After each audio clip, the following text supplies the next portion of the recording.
네, 여러분 안녕하세요. 송구의 B마이너입니다. 오늘은 퇴근하고 제가 1화 때 밝히긴 했지만 저는 올드 잉글리시 십독이라는 밴드의 리더인데요. 2집 믹스를 하다가 갑자기 막혀가지고 또 이렇게 유튜브를 키게 되었습니다. 오늘은 이제 여러분들께 선언을 하나 하고자 하는데요. 일단은 제가 결심을 했습니다. 저는 이렇게 핸드폰 하나 들고 리뷰 컨텐츠 하는 게 맞는 인간인 것 같습니다. 혹시라도 에반게리온이나 이탈리안 브레인롯 밈 같은 콘텐츠를 기대하고 계시는 분이라면 제가 약속을 못 지켜서 정말 죄송하지만 조금만 나중에 제가 정말 여유가 될 때 그때 올리도록 하겠습니다. 이렇게 인터넷이라는 곳은 기록이 남고 제 발언이 다 아주 낱낱이 데이터로 남아있는데 이렇게 멍청한 선택과 선언을 하다니 여기서 저의 부족함이 여실히 드러나는 곳이라고 볼 수 있겠습니다. 예, 아무튼 오늘은 그럼 어떤 작품을 리뷰할 거냐. 오늘은 후르야 미노루 작가의 두더지라는 작품을 리뷰할 건데요. 갑자기 이제 맨 두더지 이거 20년 전 작품 아니야? 라고 말하시는 분도 계실 수 있는데 이제 최근에 가장 유행했던 작품 두 개가 뭐가 있겠습니까? SNS 사람마다 다 기준은 다르겠지만 적어도 마이너 씬에선 저는 그게 릴리 슈슈의 모든 것이랑 잘자 푼푼이라고 생각을 하는데요. 물론 그마저도 이제 좀 지나가 버렸죠. 근데 저는 이게 갑자기 유행했다고는 생각하지 않거든요. 이게 사실 비단 우리나라만 유행하는 게 아니라요. 일본에서도 유행을 하고 있고 뭐 저기 어디야? 캐나다에서도 유행을 하고 있더라고요. 제가 이걸 어떻게 알았냐면 옛날에 그 잘자 푼푼 우리나라에서 유명해지기 전에 제가 사크를 이제 푼푼 듣고 썼던 민규의 절규라는 데모가 있는데 그거를 듣고 이제 캐나다에서 어떤 분이 우리나라에서도 이거 유행함 하면서 이제 그 메시지를 보내주셨던 기억이 있어가지고 네, 그렇습니다. 어찌됐든 이게 왜 유행을 할까 제가 간단하게 생각을 해봤는데요. 첫 번째는 키워드로 묶자면 절망이죠. 절망. 이게 사람들이 옛날보다 상대적으로 더 많은 절망을 느끼는 것 같아요. 그러니까 이게 막 빈곤하고 배고프고 그런 것도 있겠지만 사실 요즘 세대의 그것들은 여러분들도 뭐 제가 굳이 얘기 안 해도 너무나도 잘 아시다시피 상대적인 빈곤이 너무나도 커졌죠. 근데 이게 이제 상대적인 빈곤은 어디서 오냐, 또 상대라는 말 자체에 비교라는 전제가 숨어 있잖아요. 너무 불필요한 설명을 해서 죄송하지만 어찌됐든 비교로 인한 절망이기 때문에 이거를 남에게 얘기하기가 좀 부끄러운 거예요. 그래서 옛날에 비해서 이 외롭다고 말하는 사람들은 겁나게 많아졌는데 사람들이 그래서 밖을 나오냐? 그러니까 물론 뭐 매출은 많이 하겠죠. 근데 사람들이 그렇다고 해서 타인과 소통과 교류를 많이 하는가? 그건 아닌 것 같거든요. 뭐 이거를 뒷받침하는 근거로는 여러분들 뭐 요즘 유행하는 밈이라고 해야 될까요? 아니면 그 게시 제가 뭐 트위터나 유튜브나 릴스 등에서 본 것 중에서 그런 게 있어요. 요즘 친구들끼리 대화를 하면은 자기 할 말 할 수 있는 타이밍까지 기다렸다가 귀를 닫고 그제서야 이제 자기 말을 하는 사람들을 비판하는 그런 릴스를 제가 본 적이 있는데 그만큼 이제 소통 방법이 과거에 비해서는 굉장히 이제 건전하지가 않아졌다는 거죠. 건강하지도 않아지고 갈수록 이제 불건강해지는 그런 현상이 일어나고 이게 뭐 릴리슈슈랑 두더지랑 푼푼이랑 뭔 상관이냐. 그러니까 이게 사람들과 소통이 안 되니까 자꾸 그 작품에서 공감과 위안을 얻으려는 것 같아요. 푼푼 얼마나 잘자 푼푼 보면은 이렇게 지인분께서 선물을 해주셔서 푼푼 원서도 있고 푼푼 타투도 있는데 푼푼 보면은 얼마나 이 우울하고 어둡습니까? 엄마는 병으로 죽고 아빠는 도망치고 삼촌 애인이랑 실수로 해버리고 짝사랑 여자친구는 자살하고 나 좋아해준 여자애는 정신병이 있고 얼마나 어둡고 외롭습니까? 근데 그런 작품을 소비하는 것만 첫 번째는 그 작품에게서 위로를 받을 수 있고 공감을 받을 수 있는 거랑요. 그리고 이거를 소비한다고 밖에다 이제 보내는 게 일종의 돛담배를 보내는 거죠. 나 이런 거 읽고 있어. 제발 외로운 나를 알아줘. 제발 괴로운 나를 알아줘. 이렇게 얘기를 하는 거죠. 그러니까 어찌됐든 푼푼과 릴리슈슈가 소비되는 그 기본적인 사회 텍스트를 보자면 이게 상대적인 절망은 더 커지고 있고 이거를 혼자서만 안고 있고 타인에게 소통하지 못하고 있다. 그게 저는 원인이라고 봅니다. 그래서 이제 서론이 길었지만 후루야 미노루의 두더지를 추천드리는데요. 이 푼푼과 릴리슈슈 저도 정말 좋아하지만 이 두더지도 만만치 않은 한 절망하는 작품이기 때문에 추천을 드리고요. 첫 번째 이유는. 두 번째는 이게 현재 한국 사회랑 좀 맞닿아 있는 부분이 많습니다. 두더지에서 직접적으로 묘사되진 않지만 왜 맞닿아 있냐, 이건 결국에는 계층 이동에 관한 내용이거든요. 그래서 이게 왜 후루야 미노루의 작품이 좋은지 그리고 왜 지금 한국 사회와 맞닿아 있는지 이제부터 설명을 드리도록 하겠습니다. 서론이 너무 길었네요. 죄송합니다. 일단은 작가 소개부터 할게요. 후라야 미노루 작가는 1972년 작가인 걸로 제가 알고 있고요. 이나중 탁구부라는 개그 만화로 굉장히 명성을 떨쳤던 만화가입니다. 이나중 탁구부 간단하게 설명드리면은 좀 엽기스러운 탁구부 일상을 다룬 그런 만화인데요. 전형적인 코미디 만화였습니다. 근데 이거가 언제 나왔냐? 이제 90년대 초반에 나온 거죠. 근데 이때까지만 해도 뭐 그렇게까지 일본 경제가 무너지긴 했지만 그렇게 활기는 잃지는 않았던 것 같아요. 그때 사회상이. 우리 큰일 난 거 아니야? 했는데 아직 안 큰일 난 것 같은데요? 그런 거죠. 마치 한 몇 년 전까지 우리나라처럼요. 그쵸? 근데 90년대 후반쯤 가니까 이 작가가 스릴러 4부작을 내놓습니다. 제가 작품 이름은 다 기억이 안 나는데 일단 그리고 제가 읽어본 건 2개뿐인데 두더지랑 낫비랑 그리고 남은 2개 그 시리즈가 있거든요. 제가 이거 짤로 첨부하도록 하겠습니다. 근데 어찌됐든 이 만화 스타일을 바꾼 것도 있지만 제가 봤을 때는 그때 당시 사회상이 너무 어두워서 이 사람도 그냥 그렇게 그 시대적 전환을 한 것 같아요. 그래서 줄거리를 대충 설명드리면은 주인공인 그 스미다가 있습니다. 스미다의 가족들은 그 강변에서 아주 작은 요트집을 운영하고 있는데요. 그래서 어머니랑 같이 살아가고 있습니다. 그리고 스미다는 주인공인데 별다른 욕심도 없어요. 사람을 보면은 그냥 눈동이 이렇게 대충 뜨고 있고 뭐 유명해지고 싶다는 욕구도 없고 성공하고 싶다는 욕구도 전혀 없습니다. 그냥 항상 입 밖에 내놓는 말이 나는 그냥 평범하게 살고 싶다라고 말하는 사람인데요. 1권까지만 해도 그 친구들이 있어요. 치아자와라는 여자애랑 그리고 그 되게 키 작고 못생긴 친구가 있는데 제 이름을 까먹어서 여기 자막으로 첨부하도록 하겠습니다. 그렇게 있는데 얘네들이랑 너무 잘 지내요. 옆에서 항상 응원해주고 서로 의지하고 그렇게 1권이 그런 약간 하하호호 내용이다가 1권 막바지쯤부터 잔인한 현실이 슬슬 나오기 시작하거든요. 일단은 아버지가 굉장히 이제 알코올 중독에다가 빚쟁이에요. 빚쟁이. 그래가지고 이 아버지를 쫓는 야쿠자들이 있어요. 그래서 야쿠자들이 집에 찾아오고 엄마가 도망가고 엄마 아빠가 다 도망갔는데 그래도 끊임없이 야쿠자가 찾아와서 이 스미다한테 돈을 갚으라고 폭력을 저지르죠. 심지어 옆에서는 친구들도 보고 있어요. 근데 이제 그 치아자 그 키에코라고 더 많이 불리는데요. 키에코가 계속 이제 위로를 해주죠. 옆에서 괜찮음 니마 괜찮음 다 이겨낼 수 있음 우리 다 잘할 수 있을 거야 라고 얘기를 하는데 사실은 현실이 그렇게 달라지진 않습니다. 자꾸 폭력 속에 노출이 되고 나아지는 것은 없고 그러다가 어느 날 이제 술에 취해서 아버지가 요트가게에 밤에 놀러 오는데요. 그래서 스미다가 벽돌을 요렇게 들고 아버지를 딱 내려 찍습니다. 그래서 야밤에 이제 아버지를 생매장을 하면서 본격적인 이제 이야기가 시작이 되는데요. 여기서 사실 이제 아버지를 죽인 거는 스토리적으로도 필요한 요소긴 했지만 제가 느끼기에는 그렇게 느꼈어요. 그러니까 기성세대죠. 아버지는 기성세대고 나에게 가난을 물려준 대상이죠. 이거를 폭력으로서 단절을 한 거죠. 세대 간의 단절을. 그래서 처음에는 이 스미다가 살해를 한 게 들키지 않아요. 생매장을 하고 공교롭게 다음날에 이제 동네 친절한 경찰 아저씨가 오는데 수상쩍은 건 발견하지만 아버지를 죽인 거는 드러나지가 않습니다. 그래서 이 스미다가 결심을 해요. 내가 어차피 아빠도 죽였겠다. 그러면은 내가 자살하기 전까지 사회 나쁜 놈들을 내가 찾아서 다 죽여야지 이렇게 결심을 합니다. 근데 이제 그 와중에 그 계획은 계속 실패를 하고 그 어떤 노숙자랑 친해지게 되는데요. 근데 이 노숙자가 겉으로는 좋아 보이는 사람이지만 스미다가 자기 그 요트 가게로 데리고 오거든요. 근데 옆에서 계속 도움을 준 그 키에코, 치아자가 있는데 이 노숙자가 이제 좀 살만해지니까 그 키에코를 강간하려고 하는 거죠. 그러니까 이제 스미다는 결국 키에코까지 위험에 빠지게 되는 그런 아이러니가 일어나는데 어쨌든 작품이 굉장히 이렇게 절망적입니다. 뒤에 줄거리는 너무나도 중요하고 그리고 이게 영화도 공개되어 있는데 이 영화를 보신 분이 더 많더라고요. 소노시온 감독이 연출했던 영화랑 이제 그 만화랑 줄거리가 달라서 뒤에 줄거리는 이야기하지 않도록 하겠습니다.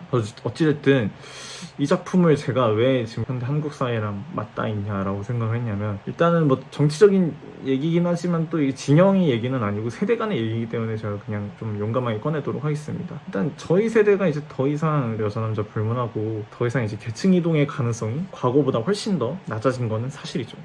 뭘로 예시를 들 수 있을까요? 첫 번째는 취업률이 일단 말도 안 되게 그냥 취업의 문턱이 말도 안 되게 좁아진 것도 있고요. 두 번째는 부동산이죠. 이거 제가 말해서 뭐합니까? 서울 아파트 살 수 있습니까? 제가 여기서 지금 100만 유튜버 된다 해도 살까 말까 한 게 서울 아파트인데 근데 그럼 일자리가 서울에 말고 딴 데 있거나 그것도 아니잖아요. 세 번째로는 아시겠지만 건강보험 같은 이런 것들 어찌됐든 그게 이제 직장에서 소득세를 낼 때 같이 빠지는 건데 이런 것들의 세율이 더 올라가면서 점점 더 이 청년들이 부를 쌓기 어려워졌고 퇴직금은 어떻습니까? 퇴직금도 지금 아직 확정은 아니지만 목돈 형식에서 연금 형식으로 준다고 하죠. 근데 이거는 이제 갈수록 인플레이션의 정도가 더 빨리 올라갈 텐데 그걸 연금 형식으로 주면은 물가 상승률을 따라가겠냐고요. 아니죠. 그러니까 어쨌든 그때 당시 일본 청년들도 똑같이 느꼈던 것 같아요. 내가 아무리 잘해도 사회에 지금 평범함 유지하는 거가 굉장히 어렵다. 그래서 이제 이 만화 속의 스미다도 굉장히 이제 평범함에 대한 집착을 하는데 오히려 그 집착을 하면 할수록 더 멀어지는 거죠. 우리나라 지금 청년들도 그런 것 같아요. 평범함에 누구보다 집착을 하지만, 그러니까 우리나라 뭐 평균에 겁나게 집착을 하지만 오히려 그 평균에 집착할수록 평균에 더 멀어지는 지금 아이러니가 일어나고 있는데, 그래서 지금 시대의 두더지를 읽어보면 굉장히 느끼는 게 많습니다. 그러니까 이 결국 아버지를 살해한다는 거는 그게 서스펜스를 주는 것도 있지만 결국엔 이게 상징적인 거죠. 제가 해석하기에는 나름의 심볼이라고 생각을 했는데요. 그러니까 기성세대와의 단절을 해가지고 이 스미다라는 인물이 좀 괜찮아지냐? 인생이 괜찮아지냐? 아니죠. 더 구렁텅이로 가죠. 그러니까 이 청년 세대의 소외와 절망은 계속 재생산된다라는 점에서 좀 지금 한국 청년 사회 이걸 보고 공감하지 않을까라는 측면에서 추천을 드리겠습니다. 또 하나 이 작품에 좀 눈여겨볼 만한 포인트는 우울한 사람에 대한 공감인데, 여기 옆에 그 치아자가 스미다에게 계속 그 정말 거의 아가페적인 위로와 공감을 건네는데 이게 오히려 스미다를 더 절망으로 빠뜨리는 장치가 됩니다. 저는 이게 왜 보기 불편했나 한번 생각을 해봤는데요. 첫 번째로는 어차피 스미다라는 인물은 계속 떨어지고 있는 인물입니다. 근데 그 사람을 잠깐 들어 올려준다는 것은 굉장히 일시적인 거고,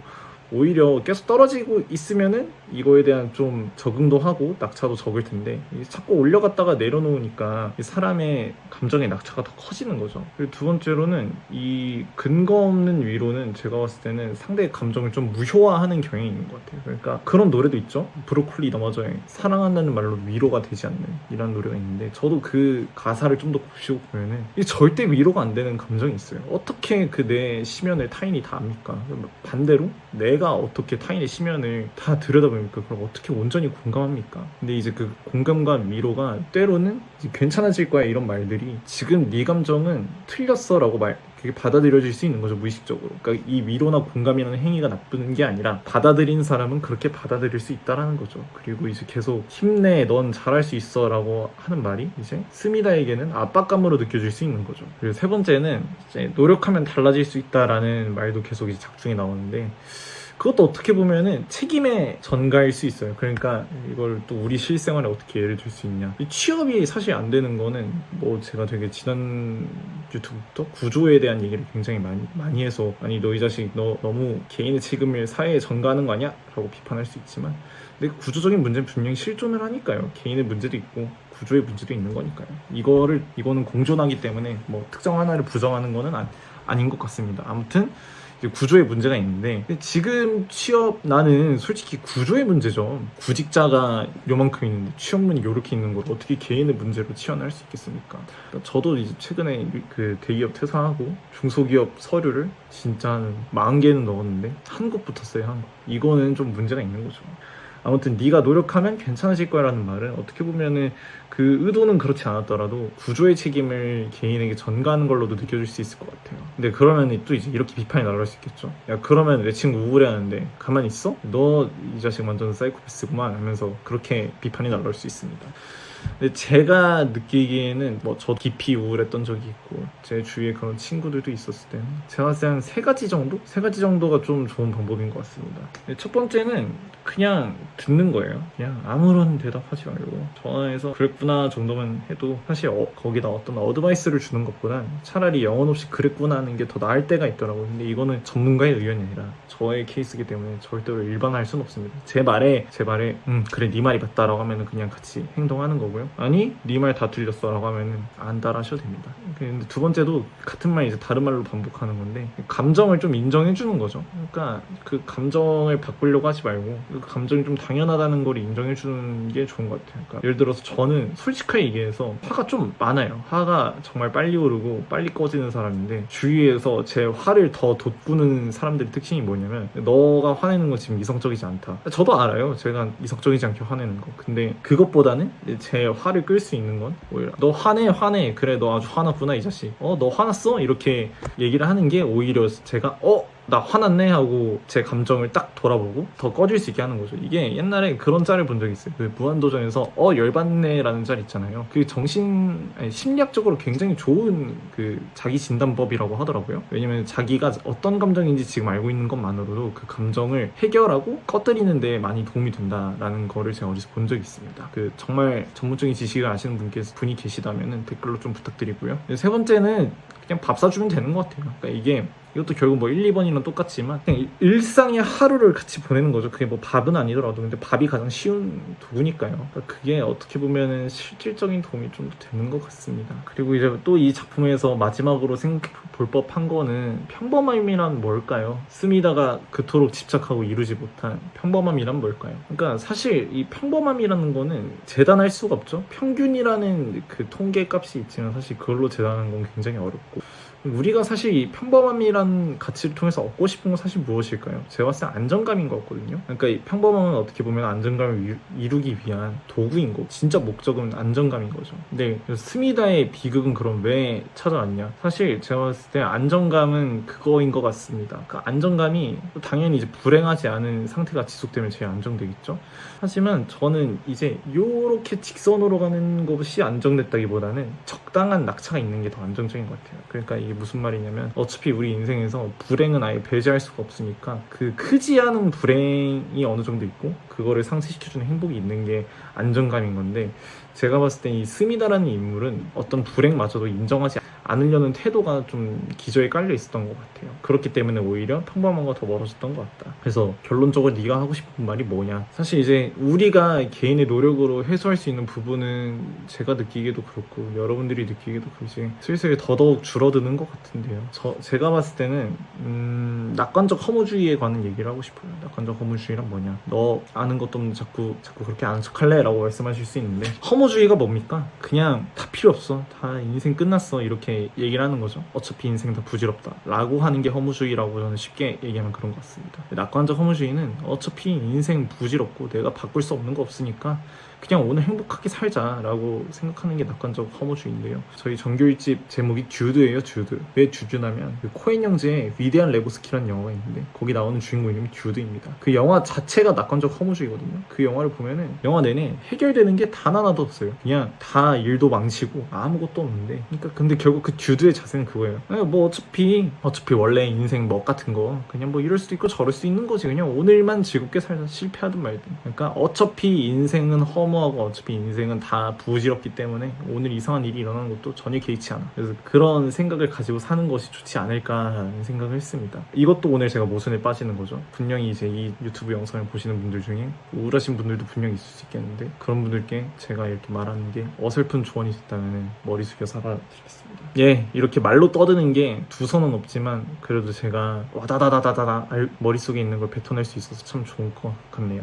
지난번에는 말 잘해 보이는 법 이렇게 영상 올리면서 오늘은 말 더럽게 못한 송구로의 B-였습니다. 그러면 여러분 안녕.